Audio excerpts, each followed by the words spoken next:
A Associação dos Profissionais de Departamento Pessoal nasceu em 2017, com base em 4 pilares. VIDA: valorização, incentivo, desenvolvimento e atitude. Com o objetivo de atender os profissionais de departamento pessoal do mundo corporativo com cursos, meetings, palestras, pesquisas, workshops, fóruns e muito mais.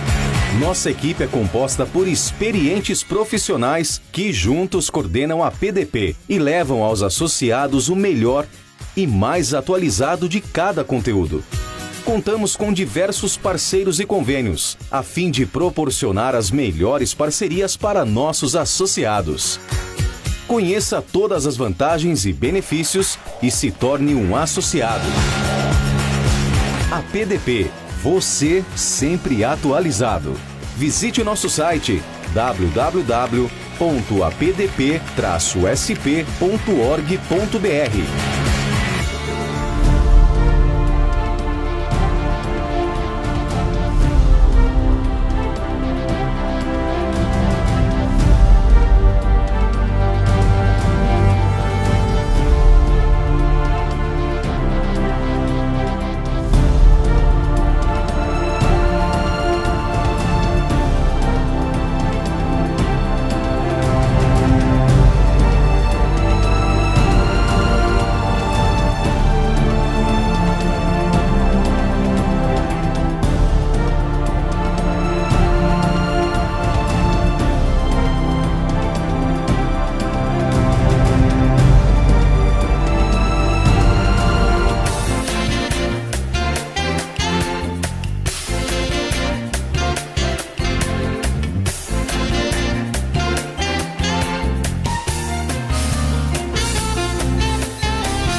Olá, sejam bem-vindos ao Encontro Nacional dos Profissionais de Departamento Pessoal e Recursos Humanos. Meu nome é Mário Wessel, eu sou advogado, administrador de empresas com pós-graduação em Recursos Humanos, profissional da contabilidade, fui gestor de Departamento Pessoal do Centro de Integração Empresa-Escola e, por último, também diretor de RH da empresa de software Contimatic Fênix. Atualmente, sou sócio-diretor da Mister Consultoria Empresarial e corretor de seguros, uma empresa voltada para o RH, com planos de benefícios, treinamentos, cargos de salários e implantação do SST, que, aliás, não deixe de ver a portaria número 76 do dia 22 de outubro deste ano, que traz um novo cronograma do E-Social. Vamos agora dar início à nossa apresentação, ao nosso tema, que é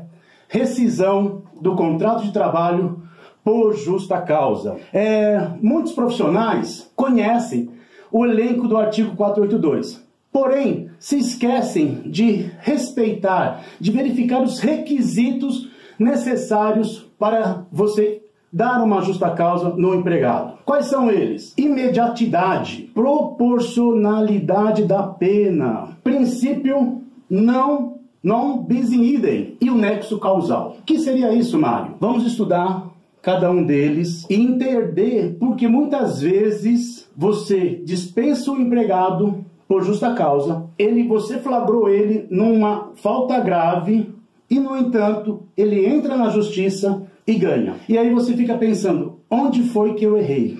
Sim, onde foi que eu errei? Essa é a pergunta que não quer calar, que incomoda os gestores que se preocuparam em fazer um bom trabalho, que analisaram e demitiram o funcionário por justa causa.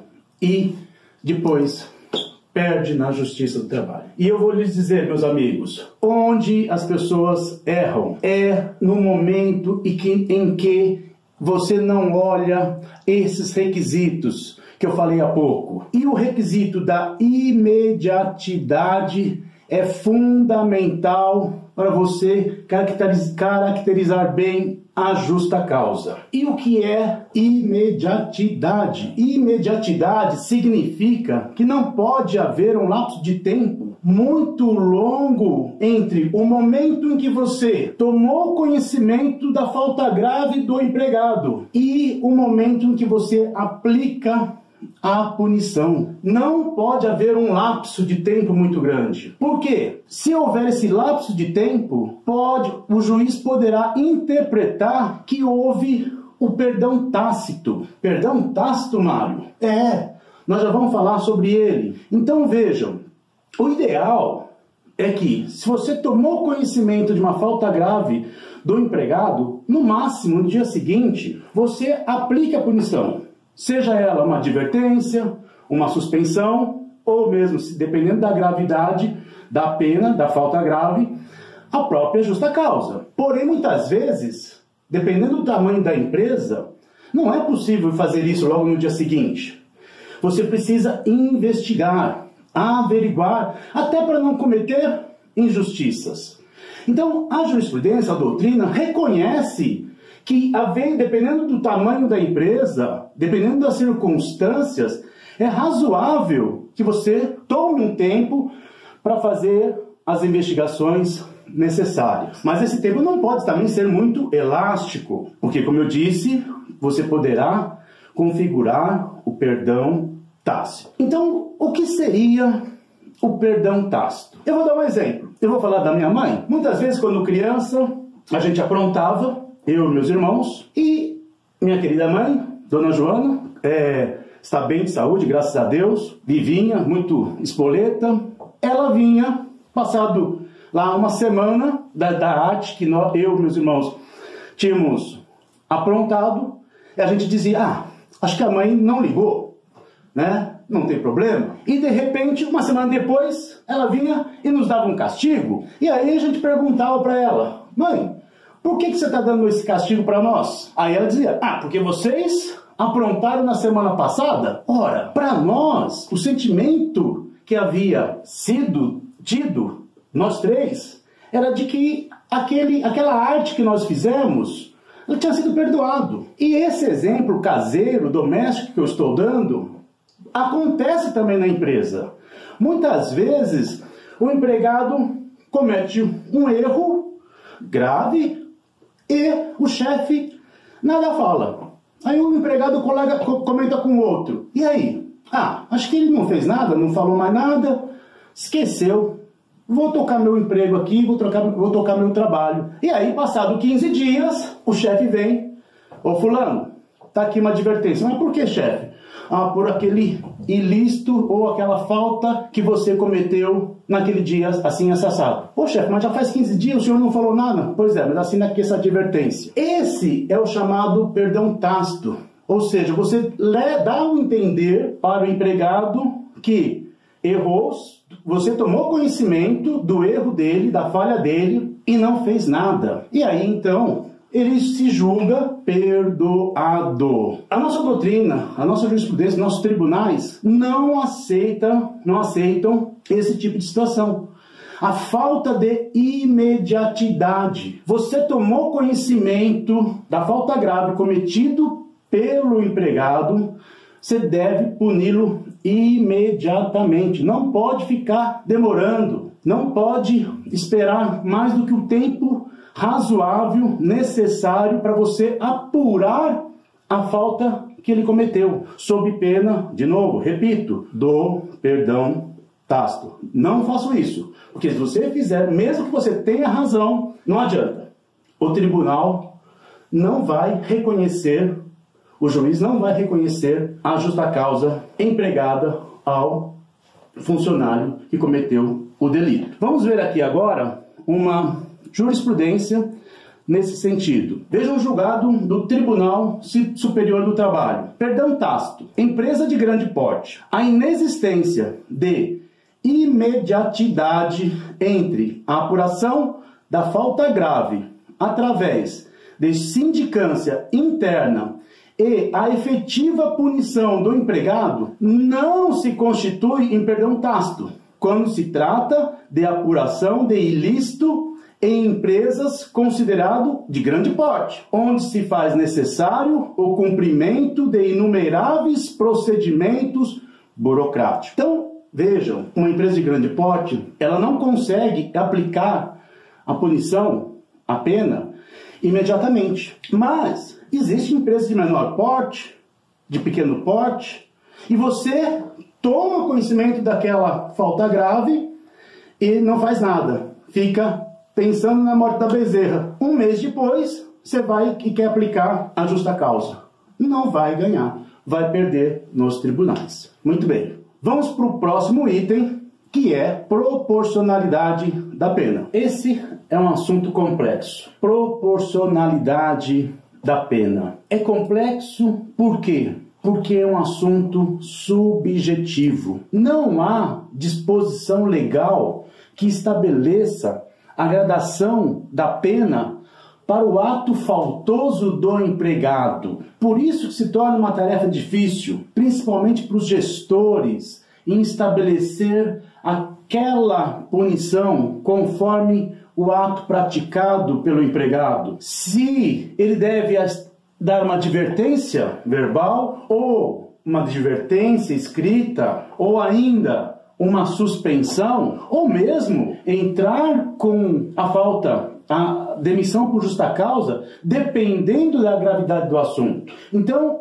na ausência da legislação acerca desse assunto, da gradação da pena, ele se torna subjetivo, cabendo aos gestores estabelecer a escolha da melhor punição para o empregado faltoso. É muito comum me ligarem um chefe de um setor e me perguntar: Mário, fulano, ele se ausentou 2, 3 dias e não comunicou nada. Eu quero dar uma suspensão em função dessas ausências não justificadas que ele cometeu, que cairia na desídia, que nós vamos ver depois no artigo 482. Ora, só que aí eu vou analisar o prontuário do indivíduo e percebo que é um cidadão que nunca faltou, que tem 10 anos de casa e, por algum motivo até então desconhecido, se ausentou durante 3 dias e não comunicou à chefia dele. Será que cabe realmente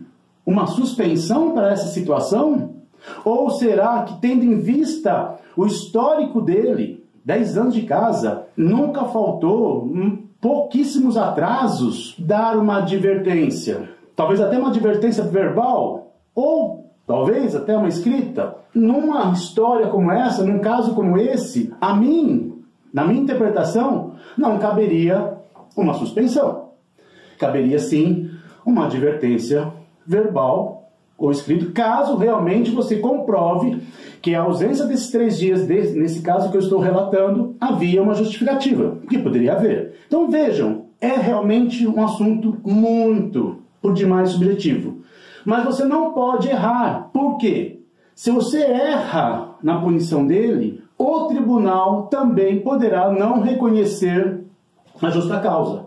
Então imagine, nesse exemplo que eu estou dando, por algum motivo, você já não estava satisfeito com aquele empregado e aproveitou-se do fato de ele ter se ausentado 3 dias, ainda que sem justificativa, mas por não ter te comunicado, você vai lá e aplica exageradamente uma punição de rescisão por justa causa. Um indivíduo que tem 10 anos, ele com certeza irá procurar a justiça. E com certeza, num exemplo que eu estou dando, essa justa causa será revertida. Porque afinal de contas, ele tinha 10 anos. Ele se ausentou sim, por 3 dias, sem a devida justificativa, não comunicou o chefe. Mas seria esse motivo para uma justa causa? Uma rescisão do contrato por justa causa? Ou seria um motivo para uma advertência? Como eu disse, eu interpreto que seria motivo para uma advertência,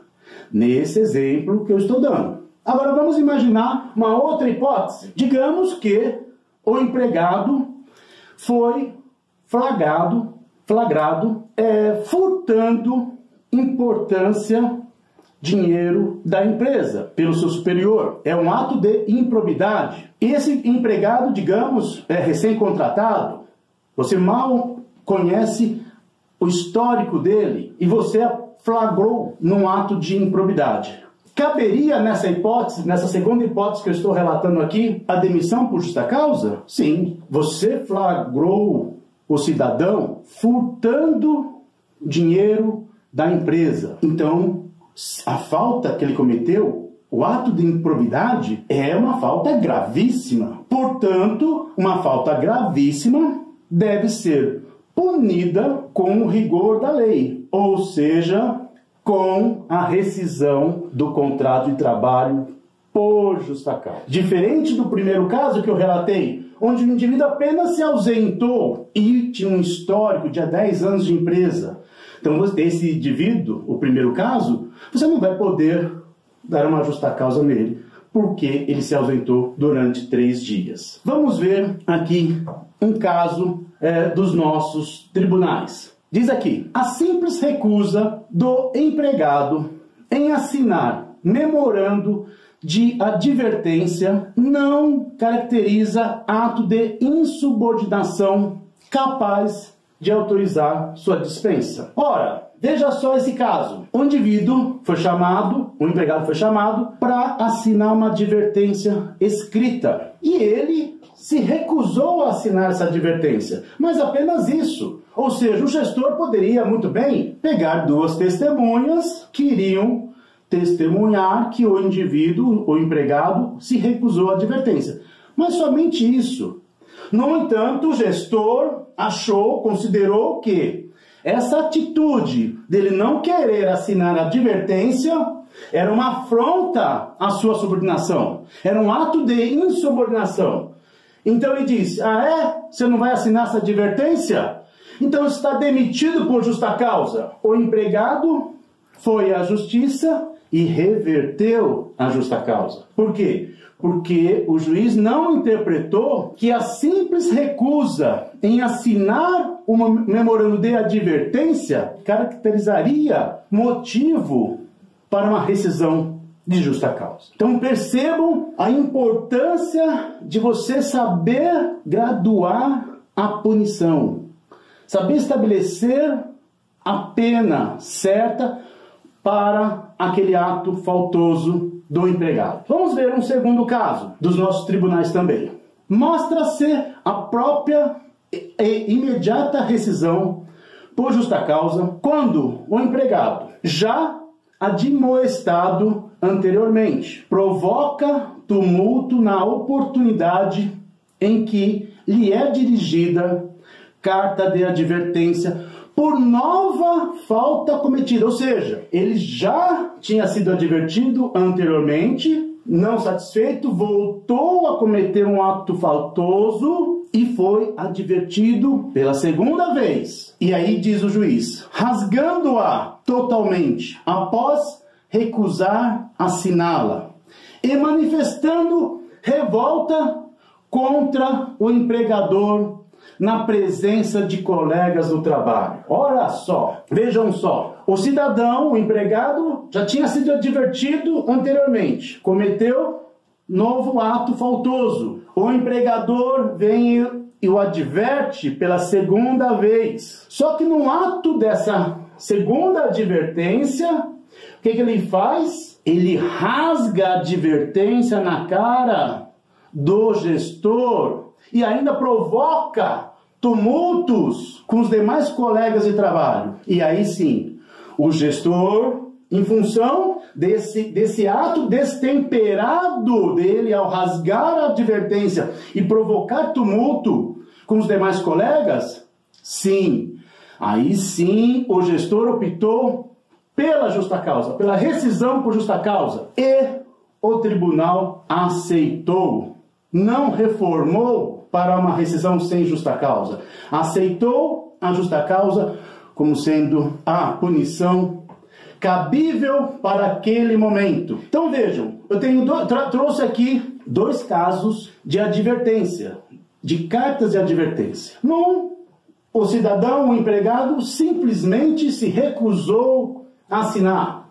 Nada mais. Disse, não vou assinar. No outro, o cidadão pega a carta de advertência, rasga na frente do gestor e ainda causa tumulto com os demais colegas. Percebam a diferença entre um comportamento de um e o comportamento do outro. Parecidos os casos, porém, no primeiro caso, onde o indivíduo simplesmente se recusou a assinar a advertência, não caberia a rescisão por justa causa. E já no segundo caso, esses julgados, pessoal, são casos reais que aconteceram, fazem parte da nossa jurisprudência. No segundo caso, ele rasgou a carta, provocou tumulto, portanto, deu causa à rescisão por justa causa. Perceberam a subjetividade do assunto? Por isso que é difícil os gestores tomar a decisão certa. É por isso que eu falo para vocês, gestores, não demorem, não pode ter a ausência de imediatidade, mas na dúvida, consulte o seu profissional de RH, consulte, se tiver o departamento jurídico da empresa, consulte o seu jurídico antes de tomar uma decisão em relação à punição de um empregado. Porque muitas vezes, no calor da emoção, o gestor acaba tomando atitudes erradas e as quais serão revertidas lá na frente. Muito bem, vamos agora para o próximo tema, que é o princípio non bis in idem. Nome difícil de se falar. Non bis in idem. E o que significa o princípio non bis in idem? Vou lhes dizer, significa que o empregado não pode ser punido pelo mesmo ato faltoso duplamente. Ou seja, se você optou por dar-lhe uma advertência em razão de um determinado ato faltoso que ele cometeu, na sequência, pelo mesmo motivo, pelo mesmo ato faltoso, você não pode aplicar uma suspensão. A jurisprudência, a nossa doutrina, não reconhece a dupla punição pelo mesmo ato faltoso. Mas na prática, meu amigo, é muito comum a gente encontrar isso. É muito comum o gestor chegar e punir o cidadão, o empregado, com uma advertência. E passado alguns dias, ele, gestor, se arrepende. E aí ele me liga e me fala, Mário, me arrependi de ter dado aquela advertência. Eu deveria ter optado por uma suspensão. Eu vou dar uma suspensão agora para ele. Posso? E aí eu lhe explico. Não, meu amigo. Na medida em que você optou pelaquela advertência, você esgotou a sua possibilidade de puni-lo com uma outra pena. Portanto, é proibido em nosso ordenamento a dupla punição pela mesma falta. Embora isso no dia a dia nós sabemos, infelizmente, que é muito comum, porque somos todos seres humanos, o gestor também é um ser humano, e às vezes ele escolheu errado aquela punição, se arrependeu, porém não vai poder puni-lo com uma suspensão ou, dependendo da situação, até mesmo a justa causa. Então vamos ver o que dizem os nossos tribunais. Uma vez advertido ou suspenso o empregado, inadmissível nova punição com o despedimento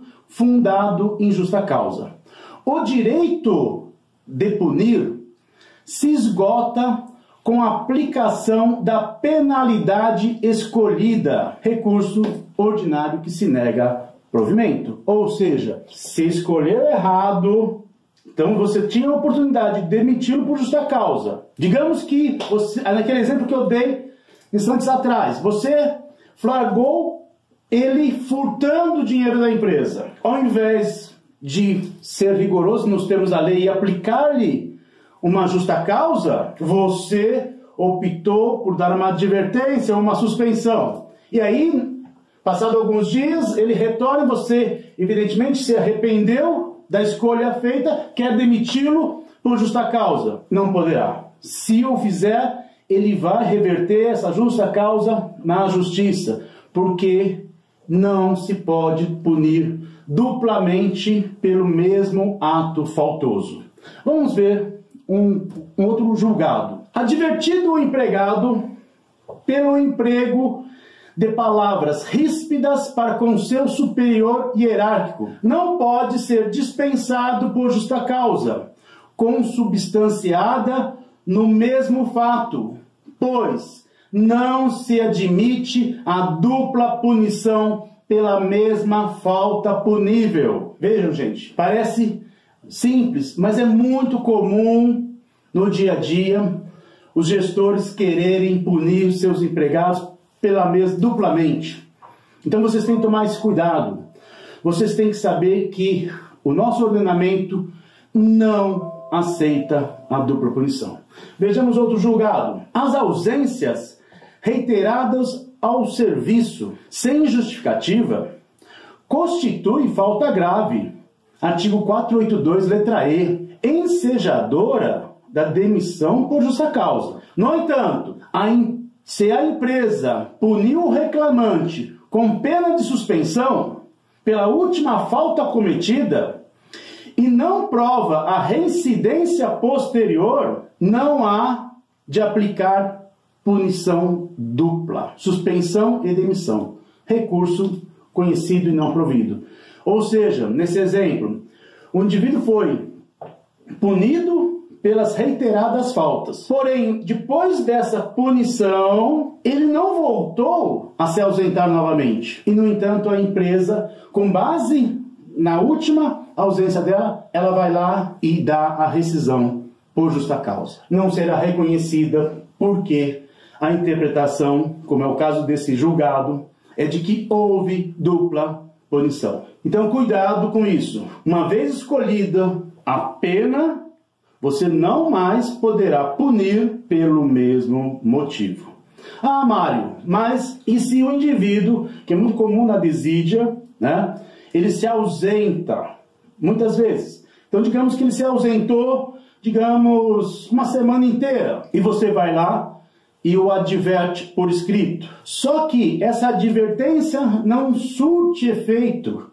E passado alguns dias ele volta a se ausentar novamente, mais uma semana, ou seja, já é um outro fato. Nessa hipótese, você poderá adverti-lo com uma suspensão, ou mesmo uma segunda advertência? Sim, você poderá fazer isso. Não vai caracterizar uma dupla punição. Por quê? Porque é um fato diferente. Ele se ausentou, digamos, na primeira semana de um determinado mês, sem apresentar justificativa, sem comunicar ao chefe.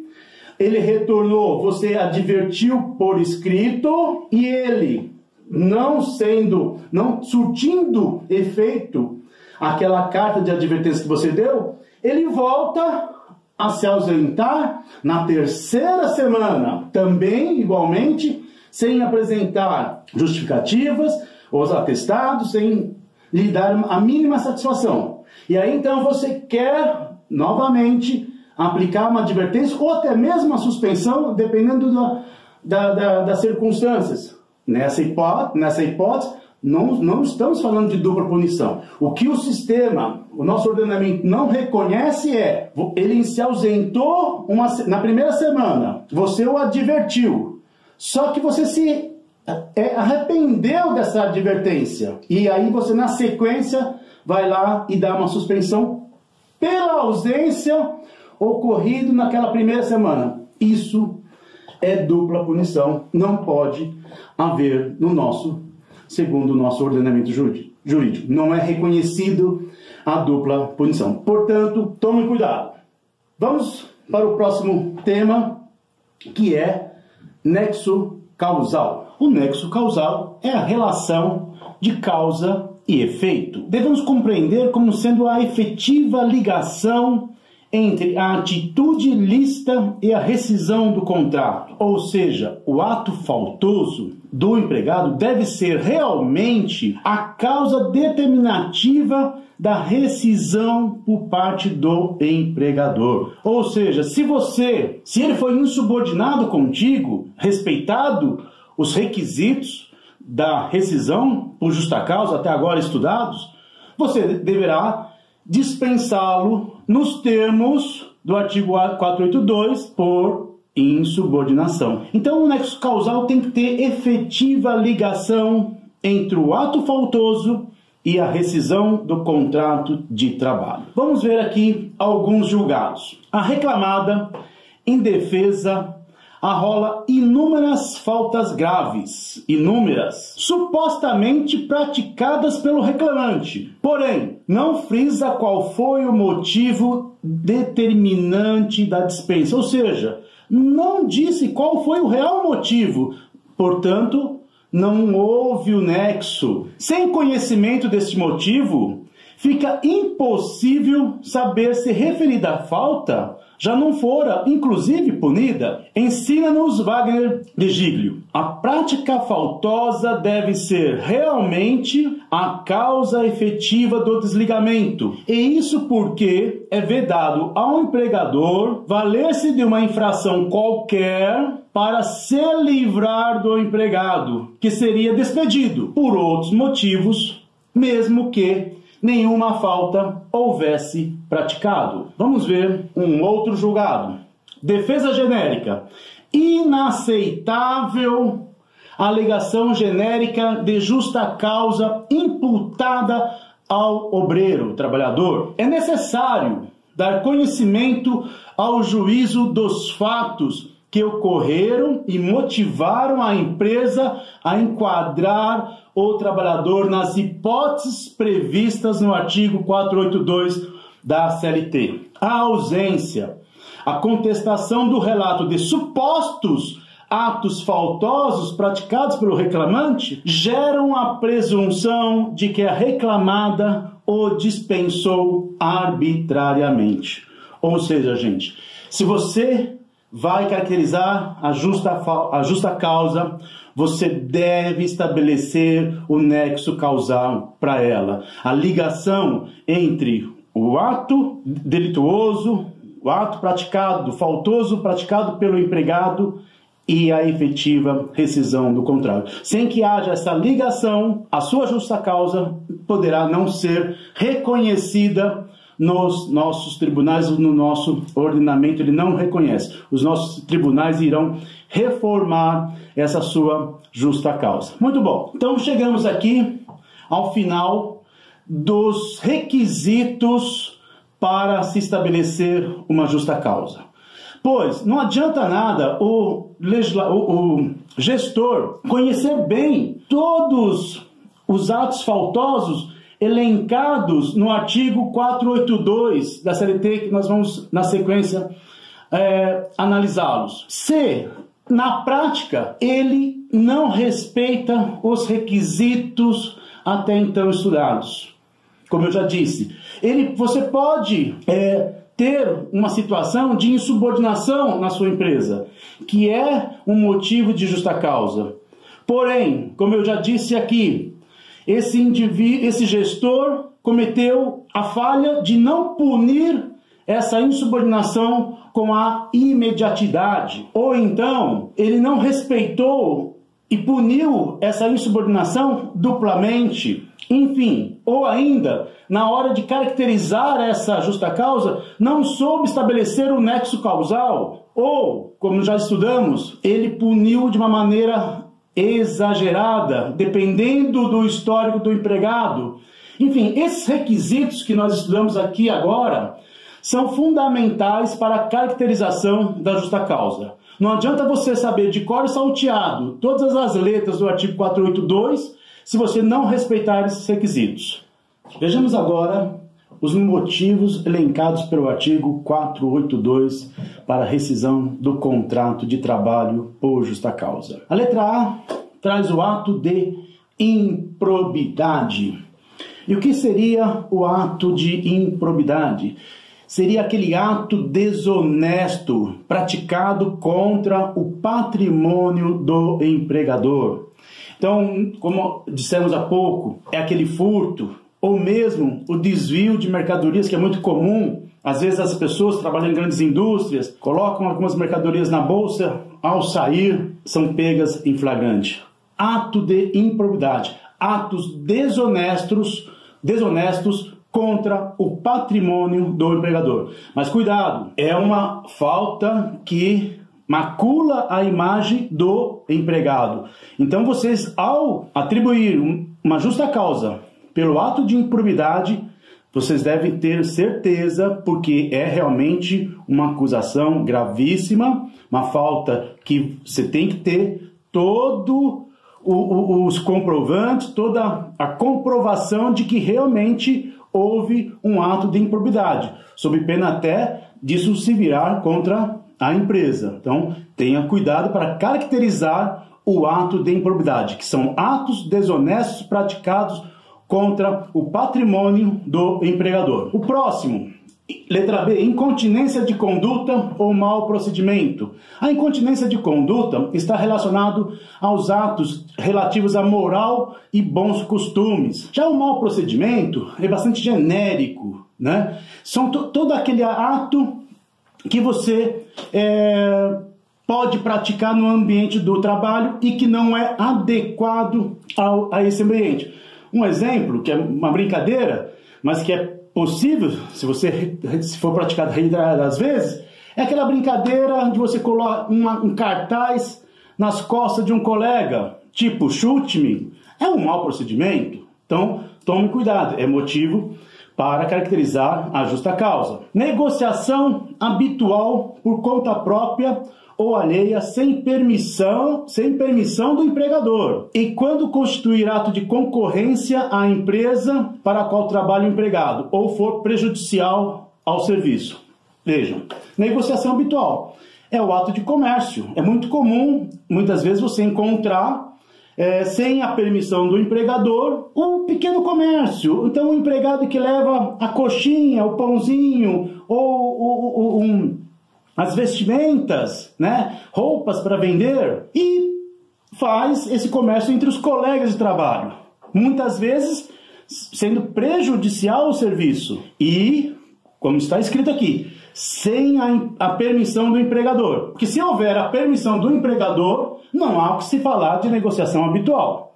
Ou então, se esse comércio for concorrencial ao próprio objeto social da empresa. Ou seja, se a empresa, digamos, vende tecidos e você, empregado, está comercializando produtos, talvez até da concorrência, lá para os seus colegas de trabalho, é um ato concorrencial. Então, isso não é permitido. Cuidado, é uma prática que, infelizmente, ou felizmente, não sei, depende, né? Porque também as circunstâncias do país, às vezes, leva a essa situação do colega levar uns docinhos para a empresa e vender para os seus colegas de trabalho. Se houver a permissão do empregador, sem problema nenhum. Se não houver e for prejudicial ao serviço, aí pode ser motivo de justa causa. Tome cuidado. Condenação criminal do empregado, passada em julgado, ou seja, aquela situação em que não cabe mais recurso, caso não tenha havido suspensão da execução da pena. A condenação criminal do empregado na verdade, ele está impedido de ir trabalhar. A condenação dele condenou o quê? A liberdade dele. Então, na medida em que ele não pode ir ao trabalho, é natural que será dado a rescisão por justa causa, desde que não caiba mais recursos. Agora, se ele não for impedido, a liberdade dele não for impedida, ele podendo ir trabalhar, não se justifica a justa causa por esse motivo, tá? Lembrando sempre que a condenação criminal deve ser passada em julgado, ou seja, deve haver o trânsito em julgado, não caber mais recurso. A próxima letra, letra E, desídia no desempenho das respectivas funções. Esse é o mais comum, né? No dia a dia. O que é desídia? Desídia é desleixo, descaso para com as suas funções. Então, é aquele empregado que, como nós já dissemos aqui, falta inúmeras vezes, como não está nem aí, ou mesmo que ele esteja lá presente, ele está sempre atrasado com as suas funções, sempre cometendo os mesmos erros, apesar de inúmeras orientações que você já passou. Ele é negligente, ele é desidioso, ele não está nem aí para o trabalho. É motivo de justa causa? Sim, mas normalmente a gente faz o quê? Vamos dando uma advertência, uma segunda. Não que a legislação não obriga a isso, mas é prudente que você vai adotando os remédios pedagógicos, ou seja, você dá uma advertência, está orientando para ele não cometer esse mesmo ato, dá uma segunda, às vezes até uma terceira, suspende ele, e aí sim você dê a justa causa, porque a desídia é sempre muito mais difícil de configurar também. Próximo, letra F, embriaguez habitual ou em serviço. Aqui nós temos um problema, porque de um lado a embriaguez, né, já foi considerada, assim como outras drogas, como sendo uma doença. E então há um duplo entendimento. Há aqueles que entendem que, uma vez que o indivíduo ele é dependente químico, né, ele deve ser tratado. Então não seria motivo de justa causa. Há uma divergência doutrinária aqui. Por outro lado, há aqueles que não. Olha, a embriaguez ou mesmo a dependência química deve ser tratada por quem? Pelo Sistema Único de Saúde. Nós já temos toda uma sociedade montada para essa finalidade, com estrutura para atender esses doentes. Então não cabe ao empregador cuidar. Então é um assunto polêmico, difícil, então recomenda-se prudência se você for adotar a embriaguez habitual em serviço como motivo de justa causa. Violação de segredo da empresa. Ora, a fidúcia, a confiança é fundamental para a relação de emprego. A partir do momento que você quebra essa confiança, divulgando o segredo da empresa, sem dúvida alguma, não há o que se falar em manter a relação de emprego. É motivo, sim, para justa causa. Ato de indisciplina ou de insubordinação. A doutrina, há quem se distingua um do outro, onde o ato de indisciplina seria aquela indisciplina em relação àquelas regras gerais da empresa. Então, exemplo, vamos pegar agora o momento da pandemia. É obrigatório usar máscara e o cidadão se recusa a usar máscara. É um ato de indisciplina. Já o ato da insubordinação diz respeito àquela relação que ele tem com seu superior hierárquico, onde ele recusa-se a cumprir as ordens. Por isso, um ato de insubordinação. Abandono de emprego. Letra I. Cuidado aqui. O abandono de emprego, ele tem, para ser caracterizado, tem que transcorrer, objetivamente falando, mais de 30 dias. Porém, somente o decurso de prazo de 30 dias não é necessariamente suficiente para caracterizar o abandono de emprego. É necessário que haja também a vontade de abandonar, o que nós chamamos de animus abandonandi, ou seja, o empregado realmente quis abandonar o emprego. Pode acontecer, às vezes, vamos supor, um indivíduo que às vezes não tem família, mora aqui na cidade de São Paulo ou em qualquer outro lugar do país, sozinho, pode ter sofrido um acidente, está em coma, ficou internado mais de 30 dias sem dar notícias para a empresa. Em teoria, ele teria abandonado o emprego. Mas, na verdade, ele não abandonou, ele estava impossibilitado de comparecer ao trabalho. Então, nesse caso, não há o que se falar de justa causa. Por isso eu disse, tem que ter mais de 30 dias e a vontade efetiva de abandonar o emprego. Ato lesivo da honra ou da boa fama praticado no serviço contra qualquer pessoa, ofensas físicas nas mesmas condições, salvo em caso de legítima defesa própria ou de outrem. Ora, um ato lesivo à honra ou à fama. O indivíduo brigou dentro da empresa, né, salvo por legítima defesa, não há o que falar. É motivo, sim, de justa causa. Próximo. Ato lesivo da honra ou boa fama ou ofensas físicas praticadas contra o empregador e superiores hierárquicos, salvo em caso de legítima defesa própria ou de outrem. Mesma coisa. O indivíduo saiu nos tapas com o seu chefe. É motivo de justa causa? Sem dúvida alguma. Não há o que se falar. Aqui, letra L. Prática constante de jogos de azar. Esse aqui está um pouco, digamos, difícil de caracterizar, uma vez que a nossa sociedade já aceitou jogos de azar como cena, loteria esportiva. Então, você vai punir o indivíduo porque jogou na Mega Sena? Fica difícil, né? Então, esse é um item que realmente, para a nossa sociedade atual, fica difícil de caracterizar. Por último, trazido pela reforma trabalhista, a letra M. Perda da habilitação ou dos requisitos estabelecidos em lei para o exercício da profissão em decorrência de conduta dolosa do empregado. Ora, como se fala de perda da habilitação, nós estamos falando, não é só habilitação para o motorista, não. Nós estamos falando de qualquer habilitação. Então, por exemplo, o advogado que perdeu a OAB em função de conduta dolosa, ou do contador que perdeu o seu registro no CRC, ou do médico, enfim, em situações em que ele fica impedido de praticar a sua função. Evidentemente, o empregador não tem culpa disso, então é motivo de justa causa. Pois bem, pessoal, chegamos ao fim da nossa tarefa, do nosso seminário. Espero que vocês tenham gostado. Qualquer dúvida, vocês podem enviar essas dúvidas por e-mail, mario.hessel@uol.com.br, e espero que vocês curtam os demais seminários que temos com as personalidades aqui desse encontro nacional dos profissionais de departamento pessoal e recursos humanos. Meu muito obrigado e até breve, de preferência presencialmente. Até logo. Fique com Deus.